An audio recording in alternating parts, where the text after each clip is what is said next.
अस्सलाम वालेकुम व्यूअर्स, मैं हूं समीना पाशा। व्यूअर्स, दो तीन अहम मामलात के हवाले से आज आपसे बात होगी। सबसे पहले तो आपको बताएंगे कि मुल्क का जो सियासी मंजरनामा है, क्या वो फ़िलहाल ऐसे ही चलेगा या फिर कोई बदलने की उम्मीद है।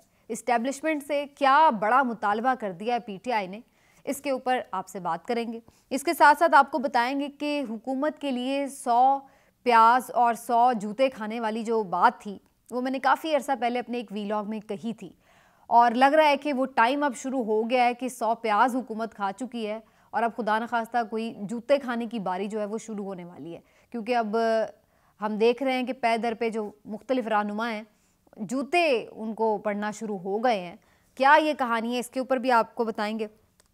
कैसे इमरान खान के गिर्द घेरा तंग किया जा रहा है, इसके हवाले से भी आपसे जिक्र करेंगे, और साथ ही साथ बताएंगे आपको कि क्या इन सब कार्रवाइयों के बाद भी अवाम इमरान खान का साथ छोड़ने के लिए तैयार है, क्या उनसे मायूस दिखाई दे रही है या उनके साथ खड़ी है। तो जनाब, बात शुरू करते हैं। जो पहले मैंने जिक्र किया कि गेम प्लान क्या बन रहा है, सबसे पहले आज आपको यही बताते हैं कि गेम प्लान क्या बन रहा है। यूँ तो बहुत सारी खबरें मार्केट में, बहुत से लोग ये बता रहे हैं कि जी जनवरी के एंड में कोई खबर आ जाएगी, तो फरवरी के एंड में कोई खबर आ जाएगी, या ये हो जाएगा या वो हो जाएगा। अब नए लोगों के आने के बाद इस्टेब्लिशमेंट की सोच बदल रही है, या कोई वाकई ये पॉलिटिकल हो गया, ये सब कुछ आप सुनने को देख भी रहे हैं, आपको मिल रहा है सुनने को। लेकिन हकीकत इसके बरक्स दिखाई दे रही है। उसकी वजह ये है, इसकी जो सबसे बड़ी एक वजह है वो तो आपको नज़र आ रही है इस सूरत में कि क्या जो चीज़ें हुई पिछले साल में, क्या वो कहीं से आपको रिवर्स होती नज़र आ रही हैं। तो वो कहीं से भी रिवर्स होती नज़र नहीं आ रही हैं, और हम बज़ाहिर देख सकते हैं कि सूरत हाल जूं की तूं है। उसी तरह सिस्टम जो है वो चल रहा है, और उसको चलाने की कोशिश की जा रही है, चलाने की भरपूर कोशिश की जा रही है, क्योंकि वैसे वो खुद से तो वो सिस्टम चल ही नहीं रहा है। ये जो अरेंजमेंट बनाया गया है, हुकूमत नामी अरेंजमेंट, इस अरेंजमेंट के पास कोई किसी चीज़ का हल नहीं है। बिल्कुल बिल्कुल जिसको कहते हैं ना, बंद गली में ये आए बैठे हैं, और पाकिस्तान नीचे से नीचे जा रहा है। लेकिन इसके बावजूद भी ताकतवर लोग, फैसला साज लोग क्यों इस चीज़ को रिवर्स करने के लिए तैयार नहीं है, क्यों इस चीज़ को ख़त्म करने के लिए तैयार नहीं है, क्यों इसको इसी तरह घसीटते हुए आगे लेकर चलना चाहते हैं, चाहे उसकी कितनी ही कॉस्ट पाकिस्तानी अवाम को भुगतना पड़ रही है, रियासत पाकिस्तान को भुगतना पड़ रही है, ओवरऑल हर कोई जिस तकलीफ़ में है, उसके बावजूद भी क्या ऐसी मजबूरी है कि अभी तक कोई इस चीज़ को रिवर्स करने के लिए तैयार या आमादा दिखाई नहीं दे रहा, और बिल्कुल नहीं दिखाई दे रहा। उसकी वजह यह है, उसका एक छोटा सा जिसको कहते हैं ना ट्रेलर, ये जो पंजाब में हो रहा है, उससे आप अंदाज़ा लगा लें। यानी पहले आपने पूरी कोशिश कर ली कि किसी तरह से इमरान खान साहब की हुकूमत को अदम एतमाद से निकाला जाए, फिर परवेज़ इलाही साहब के साथ उनकी हो गई अंडरस्टैंडिंग, फिर परवेज़ इलाही साहब आ गए। अब परवेज़ इलाही साहब भी हालांकि आधे से ही वज़ीर आला हैं पीटीआई के, आधे वो अभी भी इस्टेब्लिशमेंट के वज़ीर आला हैं, लेकिन इसके बावजूद भी खींचा तानी है तो ख़त्म होने में ही नहीं आ रही। नून लीग पै दर पे कोशिश कर रही कि नून को पंजाब वापस मिल जाए, और इस सिलसिले में जब इमरान खान साहब ने हतमी कदम उठाने की कोशिश की कि जी असम्बलियाँ तहलील कर दी जाएँ, तो उसको भी लिंगर ऑन कर दिया गया। उसमें भी सारा किस तरह से एक ड्रामा बनाया गया, अदम एतमाद का वोट, और फिर गवर्नर का नोटिफिकेशन, फिर अदालत में चले जाना मामले का, अदालत का मामले को लटका देना इतना, ये सब कुछ। और उसके बाद अब हम यही देख रहे हैं कि फ़िलहाल तक भी कोई उसमें अभी तक चांस नहीं है कि ये पंजाब वाला मामला जो ख़त्म होगा या वो असम्बली वाकई तहलील कर सकेंगे। आप मुझसे लिखवा लें, खान साहब की कमिटमेंट पे शक नहीं है, ना ही इस बात पे कोई शक है कि कोई इमरान खान साहब जानबूझ के लेट कर रहे हैं असम्बलियों की तहलील को। लेकिन जो सिस्टम एक्सपोज हो रहा है, वो तमाम लोग जो एक्सपोज हो रहे हैं कि जो ये दावे करते हैं कि वो ये पॉलिटिकल हैं या नहीं हैं, वो इससे पता चल रहा है। यानी अब पहले तो ये कोशिश की जा रही थी पीएमएलएन की जानिब से, जरदारी साहब की जानिब से, कि जनाब हम तो अब नहीं किसी को अपनी तरफ मिला रहे, हम तो किसी को पैसे नहीं दे रहे। जरदारी साहब ने खूब यहाँ पे स्टॉल लगाया हुआ था, लेकिन वो स्टॉल पे इतने पैसे भी रखने के बावजूद कोई जब पीटीआई का मेंबर नहीं तोड़ सके, काफली के चौधरी शुजात के घुटने पकड़ पकड़ के भी कोई बात नहीं बन सकी, तो अल्टीमेटली मायूस होकर चले गए। लेकिन वहाँ पर फिर ताकतवर हलकों का जोर शुरू हो गया, और अब ये खबर आ रही है कि अगरचे फवाद चौधरी साहब आज भी ये क्लेम कर रहे हैं कि 188 मेंबर्स उनके साथ पूरे हैं, लेकिन इसके बावजूद भी ये खबरें आ रही हैं कि जिस दिन चौधरी परवेज इलाही साहब एतमाद का वोट लेंगे, मेंबर्स बीच में से खिसक जाएंगे।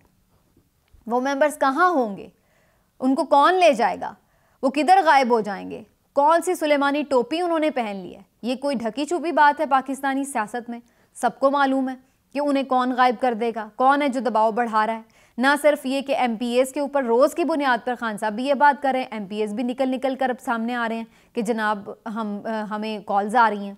और उसके बाद फिर काफली के जो मोनिस इलाही साहब हैं, उनके फ्रंटमैन जो हैं, उनके करीबी दोस्त हैं, जो भी आप उन्हें कह लें, उनको उठा लिया गया। और ये एक बड़ा बराह रास्त जिसको कहते हैं ना दबाव है मोनिस इलाही साहब का ये बताना, और उन पर फिर उनकी फैमिली को नो फ्लाई लिस्ट पर डाल दिया गया है। और भी काफ़ी सारे उनको मुकदमात के जो है वो मिलना शुरू हो गए इंडिया कि जी अब तैयार हो जाएं ज़रा आप। तो ये सारी जो कार्रवाइयाँ हैं क्या खुद ब खुद हो रही हैं, ये कैसे हो रही हैं? तो ये सारी चीज़ें जो हैं ये आपको बता रही हैं कि अभी भी इमरान खान के ऊपर क्रॉस है, और उस क्रॉस को कोई भी ख़त्म मिटाने के लिए तैयार नहीं है। भले पूरी अवाम जो है वो क्रॉस ख़त्म करने के लिए तैयार है, लेकिन भाई जो नहीं चाहते वो बज़िद हैं, और उनकी ज़िद जो है वो नज़र आ रही है। और उसी वजह से हम देख रहे हैं कि भले मुल्क का कबाड़ा हो रहा है, भले दर दर मांगना पड़ रहा है, भले जो कुछ भी हो रहा है, लेकिन भाई हम तो बज़िद हैं। तो अब यही जो सूरत हाल है, हमें ये नज़र आ रही है कि अब फवाद चौधरी साहब ने जो मीडिया टॉक की, बड़ी उसमें क्लैरिटी से उन्होंने कहा कि हम आर्मी चीफ से भी ये मुतालबा करते हैं कि ये जो फ़ोन कॉल्स आ रही हैं इनकी तहकीकात की जाए। ये कहाँ से लोगों को हरास किया जा रहा है, कौन लोगों को मजबूर कर रहा है कि वो दूसरी तरफ हो जाएं या खिसक जाएं, बीच में से एतमाद का वोट ना दें परवेज़ इलाही साहब को। तो ये बुनियादी तौर पर एक सॉफ्ट तरीके से फवाद चौधरी साहब ने कम्युनिकेट की है बात।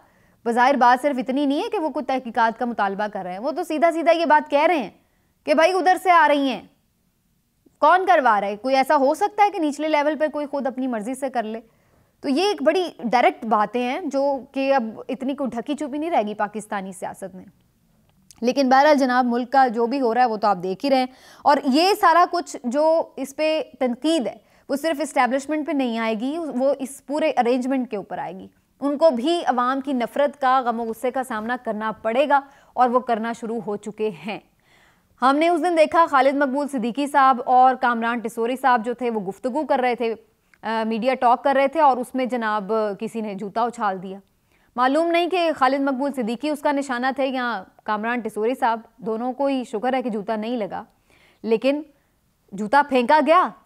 और ये एक वो पहला वक्त नहीं था। उसके बाद राना सनाउल्लाह साहब के साथ ये वाक़या पेश आया। वो अपनी गाड़ी में मौजूद थे, उनकी गाड़ी के ऊपर जूता फेंका गया, विंड स्क्रीन पर लगा, ज़ाहिर है उनको तो नहीं लगा, बचत हो गई, लेकिन जूता फेंका गया। तो वो मुहावरा सुनते थे ना कि 100 जूते भी खाने पड़ेंगे और 100 प्याज भी, तो अब 100 प्याज तो ये हुकूमत खा चुकी है। प्याज मैं इसलिए कहूँगी कि जो ये मुश्किल फ़ैसले किए हैं ये 100 प्याज खाने जैसे ही हैं, कि जिसकी वजह से आपके मुंह का जायका भी ख़राब हो गया है, कड़वा हो गया है, और जिसकी वजह से आपकी आंखों से आंसू भी रवा हो गए हैं, क्योंकि अवाम जो है वो आपसे नफरत कर रही है। तो आपने समझ लें कि 100 प्याज खा लिए, और अब 100 जूते, यानी फिजिकली जूते पड़ने का टाइम ऐसा लग रहा है कि हो गया है।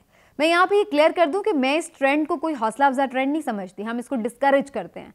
यूँ नहीं होना चाहिए कि आप लीडरान के ऊपर जूते फेंकें या इस तरह की कोई तजलील की जाए किसी की, लेकिन बात यह है कि आपने अवाम को किधर ला के खड़ा कर दिया। आटे के एक एक थैले के ऊपर लोग एक एक बंदे के साथ झगड़ रहे हैं, उसके ऊपर चढ़े हुए हैं, छीना झपटी हो रही है, ये हाल कर दिया आपने मुल्क का। तो ऐसे में और क्या आप एक्सपेक्ट करेंगे कि इस तरह की सिचुएशन ला के लोग आपको क्या फूलों के हार पहनाएंगे? जूते ही पड़ेंगे फिर। और ये उस वक्त बेस्ट टाइम था, चलें आपने जैसे भी कर आके हटा दिया था, इलेक्शन करवा लेते, बात ख़त्म हो जाती। लेकिन यहाँ जम के बैठ गए, खुद से कुछ हो नहीं रहा और अवाम का भी कबाड़ा कर दिया है, और उसके बाद अब मुँह छुपाते फिर रहे हैं कि इलेक्शन में किस तरह जाएँ। और इसका एक मजहर जो है वो बड़ा सिंपल है। ये NA61 का अभी मैं देख रही थी, हम न्यूज़ का सर्वे है, और हम न्यूज़ जैसे मैंने एक दिन पहले भी कहा था कि ये एक कंपैरेटिवली इंडिपेंडेंट चैनल ही आप कह सकते हैं, या शायद थोड़ा सा NT-PTI ही कह लें, लेकिन बहरहाल हम न्यूज़ चैनल का जो एक सर्वे आया है NA61 का, जो कि जहलम का हल्का है, फवाद चौधरी साहब यहाँ पर इलेक्शन लड़ते हैं। यहाँ पर जो उनके सर्वे के मुताबिक रिजल्ट्स हैं वो फवाद चौधरी साहब 61% वोट सिक्योर करने जा रहे हैं जनाब जेलम में। फवाद चौधरी साहब 61%, PMLN के जो उम्मीदवार हैं वो 20% सिर्फ, दीगर भी कोई इस तरह 6-7%। तो अगर ये सारे मिलके भी ये सूरत हाल है तो अब अंदाज़ा लगा लें जब ये रिजल्ट्स आएंगे सर्वेज़ के तो कौन चाहेगा कि वो इलेक्शन में जाए ऐसे मौके के ऊपर। यही चीज़ तो खौफजदा कर रही है, यही चीज़ तो इन लोगों को हिम्मत नहीं दे रही है कि ये इलेक्शन करवा लें। आम इंतखाबात तो दूर की बात है, ये तो ज़िमनी इलेक्शन या बल्दियाती इंतखाबात नहीं करवाने की हिम्मत जुटा पा रहे, सिर्फ इसीलिए कि पता है कि अब आवाम का गम व गुस्सा जो है वो हर सूरत में निकलेगा। वो जूतों की सूरत में भी निकल रहा है, वो तनकीद की सूरत में भी निकल रहा है, वो बद्दुआओं की सूरत में भी निकल रहा है और वो वोट की सूरत में भी निकलेगा, बैलेट पेपर में भी निकलेगा। और ये बात सिर्फ यहाँ तक नहीं, जो भी इस सेटअप को मुसल्लत करने में सहूलतकार बने, जिसने भी इनके हैंडलिंग की, जिस तरह भी ये जो भी इस साजिश में शरीक रहा, जो इत्तेहादी भी रहे, वो सब के सब ही इस वक्त जो है वो आवाम के गम और गुस्से का शिकार है। और यही वजह है कि किसी की भी ये हिम्मत नहीं पड़ रही है कि किस तरह से इस सारी सिचुएशन को रिवर्स भी करें और आवाम का सामना भी करना पड़े, क्योंकि इलेक्शन के अलावा तो फिर क्या करेंगे आप? फिर वही आप करेंगे ज़ोर ज़बरदस्ती वाली टेक्नोक्रेट हुकूमत लगा लें या इसी लूले लंगड़े सेटअप को जो है वो घसीटते फिरें, चाहे आवाम उस चक्कर में जो है वो लूली लंगड़ी हो जाए बेचारी जो उसके साथ सलूक हो रहा है। तो ये सारी सूरत हाल है जनाब, और बज़ाहिर यही नज़र आ रहा है कि जो खान साहब पे घेरा मज़ीद तंग किया जाएगा, मज़ीद उनको इलेक्शन से आउट करने की कोशिश की जाएगी, पंजाब उनसे छीनने की कोशिश की जाएगी, में भी छीन भी लिया जाए, क्या बईद है, यहाँ पर क्या नहीं हो सकता। और अब ये भी अब इलेक्शन कमीशन के थ्रू और आने वाले दिनों में मैं ये भी आपको बता दूँ, आप देखेंगे कि उनकी जो ये पेशियाँ वगैरह केसेस के हवाले से मज़ीद अब तेज़ी आने वाली है। थोड़ा सा ब्रेक इसमें आया हुआ था, एक तो ज़ाहिर खान साहब ज़ख्मी थे, जा भी नहीं सकते थे पेशियों पे, लेकिन अब आने वाले दिनों में इसके ऊपर बाकायदा एक आपको नज़र आएगा कि किस तरह से जो चीज़ें हैं वो टाइट की जाएंगी और उसके साथ साथ जो है उन्हें पेशियाँ भी भुगतनी पड़ेंगी और शायद कुछ केसेस के फ़ैसले भी उनके ख़िलाफ़ आएँ। तो ये भी अब नज़र आ रहा है, जैसे कि इलेक्शन कमीशन ने भी हाल ही में उनके जो वारंट गिरफ्तारी जारी कर दिए हैं। अब ये भी बड़ी मज़ेदार बात है कि 3 जनवरी को इस पर समाअत हुई है, खुद ही 17 जनवरी तक की डेट दी है और बीच में एवं ही उठा करके इलेक्शन कमीशन ने वारंट गिरफ्तारी जारी कर दी है। अगरचे वो बेलेबल हैं, बेल तो हो जाएगी और शायद अब PTI उसको चैलेंज भी करने जा रही है कि ऐसे तो हो नहीं सकता, आपने खुद ही एडजर्न किया और फिर उसके बाद खुद ही जो है वो आप वारंट गिरफ्तारी निकाल रहे हैं। लेकिन अब असल में ये सारी मैसेजिंग है, ये मोहन सलाही के बंदे का उठाया जाना, इलेक्शन कमीशन का वारंट गिरफ्तारी जारी करना, हमजा शहबाज का वहाँ से आ जाना, और अब जो इसका ज़्यादा जो अब आपको इसकी डिपिक्शन होगी वो कोर्ट के फैसलों से नज़र आना शुरू हो जाएगी कि क्या होने जा रहा है। लेकिन मुझे तो बाज़ार यही नज़र आ रहा है कि खान साहब के घेरा तंग करके इसी सेटअप को मज़ीद घसीटने की पूरी प्लानिंग है, और जो सहूलतकार पहले थे वो अब भी पूरी इसी कोशिश में है कि इसी सेटअप को इस तरह से किया जाए, आगे लिंगर ऑन, कोई इसमें इंटरेस्टेड नहीं है कि इसको जो है हमने चीज़ों को कैसे बेहतर करना है। जो एक कोशिश बस की जा रही है वो ये कि किसी तरह से भी दोस्त मुल्कों से पैसे मिल जाएं, IMF की डील मिल जाए, अल्टीमेटली चीज़ों को थोड़ा सा जो बिल्कुल ही एक एज पे आई हुई हैं उनको थोड़ा सा बेहतर कर लिया जाए और उसके बाद बड़ी बगले बजाई जाए कि देखा हमने डिफ़ॉल्ट से बचा लिया। भाई डिफ़ॉल्ट के करीब लाए कौन थे? वो भी तो आप ही लाए थे, तो अगर बचा भी लेंगे तो कौन सा कारनामा है? और ये डिफ़ॉल्ट से बचाना या करीब लेके जाना, बस यही आपकी इकॉनमी और यही आपकी तरक्की है? यानी कहाँ आप बात कर रहे होते हैं कि जनाब आप अपने पाँव पे खड़े हो जाएं, और कहाँ आप इसी बात में बगलें बजा रहे हैं कि हमें पैसे मिल गए, इमदाद मिल गई, वाह जी वाह, हमें कर्जा मिल गया, हमने बड़ा कारनामा कर लिया। तो ये अब हमारी कामयाबी का मयार है कि हम कितना कर्जा ले लेते हैं या हम कितना इमदाद इकट्ठी कर लेते हैं, ये हमारी कामयाबी का पैमाना रह गया, ये हमारी कामयाबी का मयार रह गया। हमसे छोटे ममालिक, हमसे बाद में आज़ाद होने वाले ममालिक कहाँ पहुँचे हुए हैं, और हमने इस जिसको कहते हैं ना वो म्यूज़िकल चेयर जो हमने एक चलाई हुई होती है इक़्तिदार की हर वक्त, और एक चस्का हमारा जो शौक़ ही नहीं हमारा पूरा हो रहा, वो 3 सालों बाद गवर्नमेंट चेंज करने वाला शौक़ जो हमारा, तो उस चक्कर में हमने मुल्क को देखें कहाँ से कहाँ तक पहुँचा। हम 1 इंच नहीं आगे बढ़ते बल्कि पीछे ही चले जाते हैं हमेशा। तो ये सूरत हाल जनाब बड़ी मायूस कुन सी है, लेकिन बहरहाल अभी यही है। देखते हैं जी कब कोई रियलाइज़ करता है कि बस कर दें, बहुत हो गया इस मुल्क के साथ, मज़ीद अब इस पर जो है फर्दर इतना तमाशा नहीं इसका बनना चाहिए। मिलते हैं जी अगले व्लॉग में, अपना ख्याल रखिए, अल्लाह हाफ़िज़।